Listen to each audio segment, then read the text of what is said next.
Oh, what is up, YouTube? It is almost the end of 2021. It's been the longest year slash decade slash eternity ever in a lot of ways. In a lot of ways, it feels like nothing's changed from 2020. But yeah, I'm looking at you, anti-vaxxers. Just get the damn vaccines. We can move forward, please, with our lives. Okay, and sorry, I'm not going to do that. Although I just did. This is my top 10 list for the year of 2021. These are my top 10 comic books of this year. And I'll get into it in a second. I just want to give you a couple reasons why I picked these books and my rationale behind it all.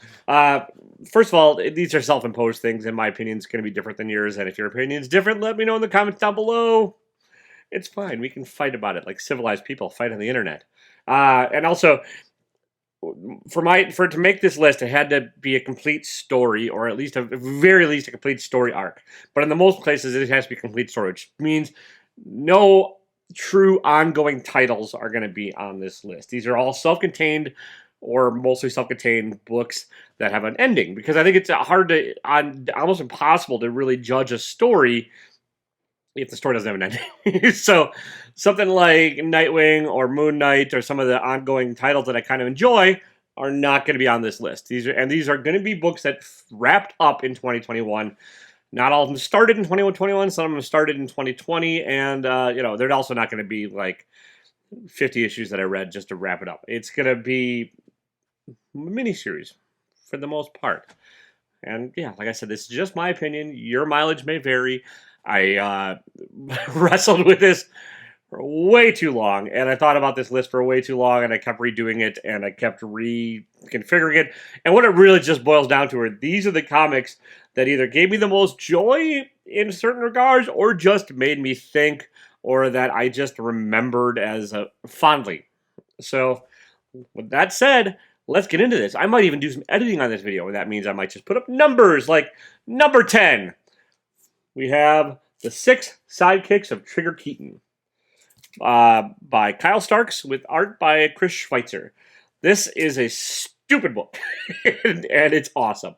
It's about Trigger Keaton dies before the book starts, and he's an action hero in the vein of like Chuck Norris or David Hasselhoff or a lot of the 80s TV stars. And he's a jerk, and he had sidekicks that he treated very poorly, and these sidekicks band together to solve his murder for various reasons. It's hilarious, it's idiotic, it's over the top, and it's a lot of fun. The artwork is not going to be for everybody. Chris Schweitzer does a very mono.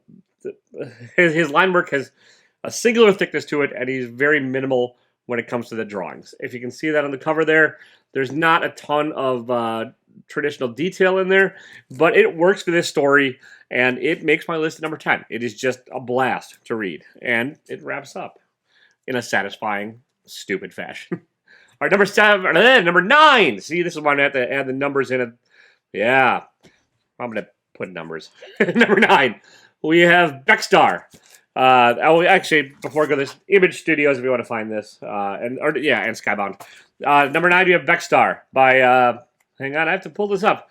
Joe Coralla with art by Lorenzo Colangeli, and this is by Mad Cave Studios. This is a down on her luck protagonist, anti-hero, woman that's drinks and gambles and is in some shenanigans, and her band of recruits that go together to hunt down a world-ending, world-saving artifact. It's not groundbreaking in the story, but it has elements of Indiana Jones. It has elements of Star Wars, a little bit of Fifth Element thrown in, with a gruff but likable protagonist and a satisfying story throughout. It was an action ride from start to finish. I really enjoyed it, and it makes my list at number 9. So there's Becstar. Okay, number 8, we have Barbaric. This is a short one. It was only 3 issues. It's going to come back, so this does wrap it up. It's written by Michael Moreci with art by Nathan Gooden, and it's from Vault Studios. This is sort of Conan if Conan had a talking bloodthirsty axe. The Barbarian's he's cursed to live forever, and can only kill evil people, and the axe is his arbiter of what is good and evil. It's over the top violent. It's actually a pretty good action story, and it's really well drawn by Gooden, and the art fits, and it's a dynamically told. I really like this one as well. It's my number 8 story. I wish it was maybe a little longer, but I'm looking forward to it completing, and I'm actually do enjoy the fact that it was like really succinctly told and there's not a whole lot of extras to it. It's a straightforward path from beginning to end, and it's pretty great. So yeah, Barbaric at number 8. All right, number 7, and I know this one's going to probably annoy some people, and a lot of other people are going to have it higher, but for me, we have Stray Dogs. It's written by Tony Fleeks with the art by Trish Forstner. This is what if Disney animals were owned by a horrific serial killer, and how do these cute, lovable pets that can't remember things for more than 10 minutes solve this crime? It's adorable and creepy, and the art really helps sell it because it is drawn in like a traditional cartooning like style, like the Hanna-Barbera, Disney, all that. And the story itself is entertaining. I think it went on a little too long. I think it's a little bit repetitive, which is somewhat due to the nature of the way they're telling it, but it's an enjoyable story. I really liked it. I know it's been optioned, which is the key word for everything for collectors nowadays. It's like, oh my god, it's going to be made into a Netflix show. It probably will be. And I know it was highly collected this year and all that, and I know a lot of people are going to have it higher on their list, but I still really like this. I just like the other books better. So there we go. Stray Dogs. Image Studios for that one as well. All right, next. At number, 6. Number 6, we have The Me You Love in the Dark by Scotty Young with art by Jorge Corona. It's another Image book. Image has quite a few on here.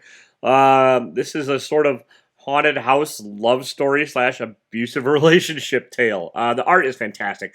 Jorge Corona is moody and cartoony in this, and dark and effective, and draws a great horror monster and a great main character and a great thing. This is art and inspiration.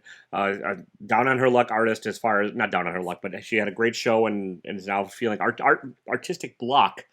Moves into this house and plans on like resetting her life and really focusing on her art, and the house is haunted, and it goes from there. I don't want to spoil the ending, but the ending does fit it. It's pretty well, and I think Scotty Young's actually probably a better writer than artist. I know that's also other people will argue that, but I really like his writing this, and I enjoyed him in other books like Strange Academy as well. And this is a 5-issue, I think 5 issues and done, and it's great. It's not overly complex again. It's just a straightforward story for the most part, with a little bit of a twist, where you're like, oh, that's dark. Yeah. So there you go. That's the number 6 on the list. Number 5. This one's also maybe a little bit cheating, and I don't care. This is my list. I can cheat on my own list, people. It's Haha. This is by Image Studios as well. It's written by W. Maxwell Prince with art by Various. This is an anthology series, and that's where I might be cheating, because it's each issue has a self-contained story with an overarching theme of clowns. Yeah, I know. And a certain friend of mine likes to send me creepy clown pics all the damn time, so I might have to send her this book as a Christmas gift. That's actually a pretty good idea. It's melancholy, it's sad. Certain issues are actually surprisingly uplifting. Maxwell Prince also is writing Ice Cream Man, which is more of a straightforward horror story. And some of these does have some horror elements, and it does tie in a little bit to the to the Ice Cream Man universe. But there's different elements to this. There's like the bitterness of aging. There's issues about luck and how it affects people. There's a surprisingly upbeat issue in here, and the artist that he chooses generally fits the story pretty well, and I like this one again. I know I said the word like, but it is. I enjoyed this one quite a bit, and it's number 5 on my list. Haha. Haha. Ho-ho. Hee-hee. All right, next, another bit of a cheater. We have We Live number 1 by the Miranda Brothers. It's or We Live, the miniseries by the Miranda Brothers, Aftershock Studios. The reason this is cheating is because it's coming back. It is wrapped up, and this does conclude the first arc of the story, and it has a satisfying conclusion, but it's not the end of the grand overall tale. So it is cheating, but it's again, it's my list. I can do what I want to. It's science fiction, dystopian future. Humanity is ruined, and like 5,000 kids are going to get off planet and saved. That's the initial premise, without really spoiling it. That's in the any preview read I'll have about that in it.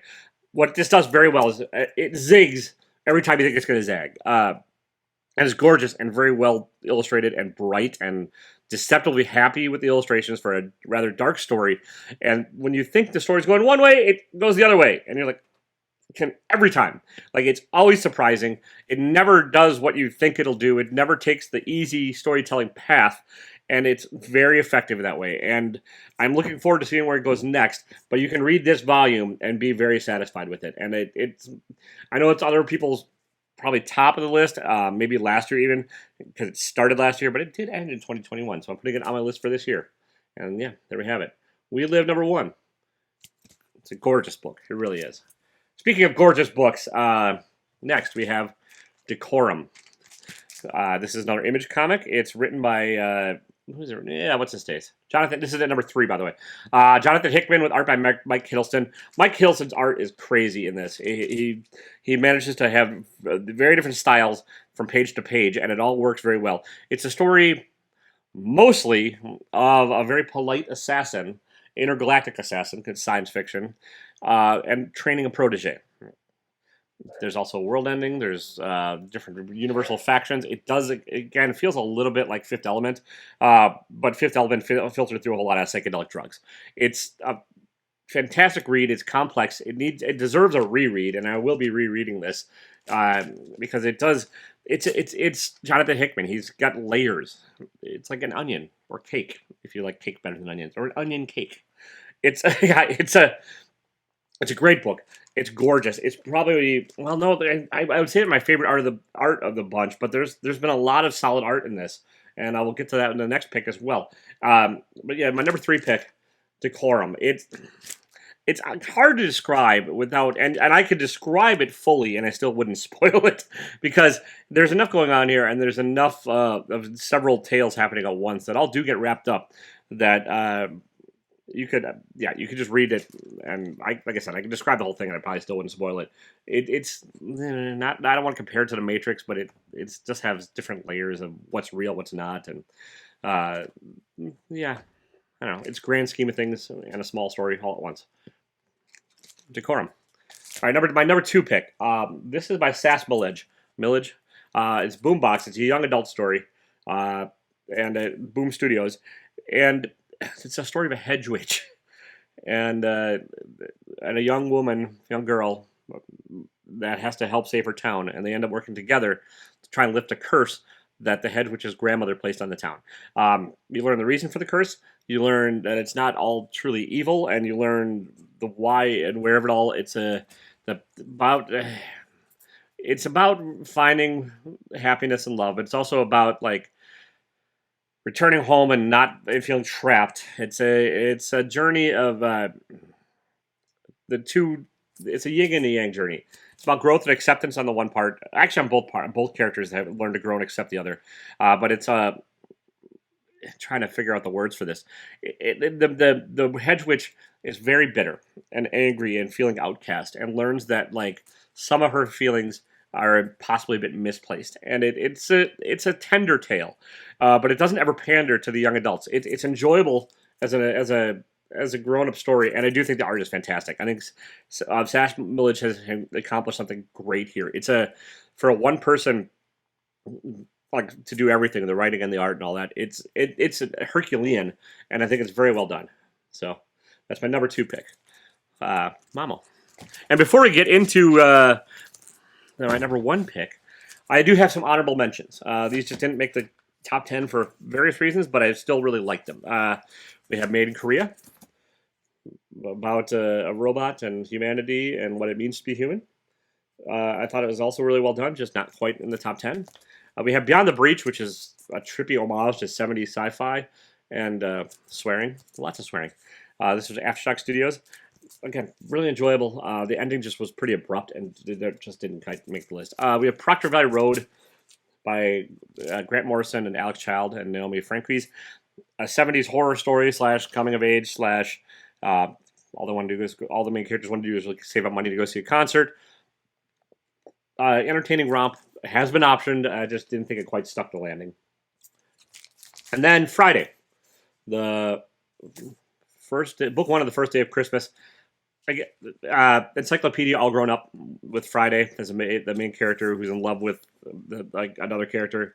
Horror elements mixed with the young adult detective fiction. It didn't make the list because it doesn't really end. It's got end of book one, but it ended on such a cliffhanger that it doesn't have a complete story. Otherwise, it probably would have made it. I really like this one a lot. But my number one book of 2021 is, and this is not going to show up on camera well because it's shiny, folks. I bought the glossy version because I am nothing if not a horror for glitter and glam. The Many Deaths of Laila Starr by Ram V with art by Felipe Andrade. It's a fable about death and what it means to be alive. Death is the Hindu goddess of death. Hindu goddess of death is about to lose her position as the goddess of death because a child has been born that will create immortality, the means to end death. And so it's sort of like, it does feel like it could be a Neil Gaiman's Death from the Sandman universe, but flipped. In this book, it's not the humanity that learns about life, it's death that learns about life. And death, throughout the book, becomes more empathetic to living and life and creatures and ends up becoming more human. It reads like a parable or a bit of a fable. It wraps up very well. There's an issue told from the point of a cigarette, and it all makes sense because each issue is the death ends up dying. Laila Starr as death ends up dying at the end of every issue. That's hence the title. But also then meets this character, this individual that is going to have the means to end all death at different points in his life. And so, first as a baby, second as a young child, then as a young adult, and then as an adult, and that main character experiences death and loss, and that draws in the incarnation of death, and it's a beautiful book. Felipe Andrade's got a sketchy art style, a looseness to it that really fits, and it's when I read this, I just kind of knew it would be my favorite book of the year. I didn't think there was going to be anything that topped it, and there's nothing that did. So a couple of these books became a little bit close, but in the end, it is my favorite book of the year. And there you have it, folks. The Many Deaths of Laila Starr. Many Deaths of Laila Starr. That's about it. Thank you for watching my channel in 2021. I appreciate it. Hopefully 2022 you'll be sticking around and watch some more stuff and be here for the ride. If you'd like to support my channel, then what I do, you can buy merch. I know, I'm a walking billboard, people. At taylorwinder.com. There's going to be a link in the description down below. And listen, we're getting out of 2021. We barely made it, folks. This world just seems like it's heading towards disaster. So, I don't know. I guess just try and be nice to each other in 2022 and do your best to not be a dick. I know I do as I say, not as I do, because I started this whole thing with a rant anti-vaxxers. Now it's kind of dickish at me. But please get vaccinated. Have your animals spayed or neutered. See you next year.